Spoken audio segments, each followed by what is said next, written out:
Masih di Sapa Indonesia Malam, Saudara Presiden ke-7 Joko Widodo kembali melakukan safari politik. Kali ini Jokowi bersafari ke Nusa Tenggara Timur. Mendarat di Bandara El Tari Kupang, Nusa Tenggara Timur, Jokowi disambut sejumlah pimpinan Partai Solidaritas Indonesia seperti Grace Natali dan Ronald Sinaga. Ia diberi kain tenun ikat khas NTT. Kedatangan Jokowi di Kupang disambut warga di luar bandara dan sepanjang jalan yang dilintasi Jokowi. Jokowi bilang dalam safari politiknya di Kota Kupang dan Kabupaten Kupang, dirinya akan menghadiri acara adat dan Karnaval Gajah.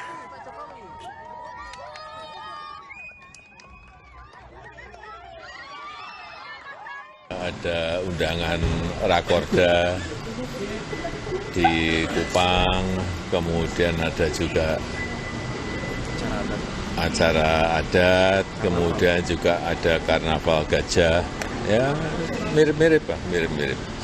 Ini berapa daerah Pak yang akan berapa daerah yang akan di? Dua-dua aja, Kota Kupang dan Kabupaten Kupang. Ya.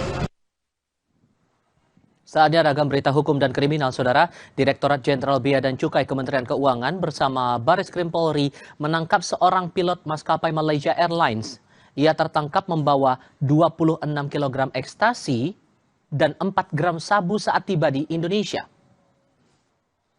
Otoritas Bea Cukai menjelaskan pilot berinisial MS itu ditangkap saat tiba di Terminal 3 Bandara Internasional Soekarno-Hatta, Tangerang, Banten pada Rabu lalu. Dari Kuala Lumpur, ia membungkus narkoba itu dengan label berbagai produk bermerek dan dimasukkan ke dalam kopernya.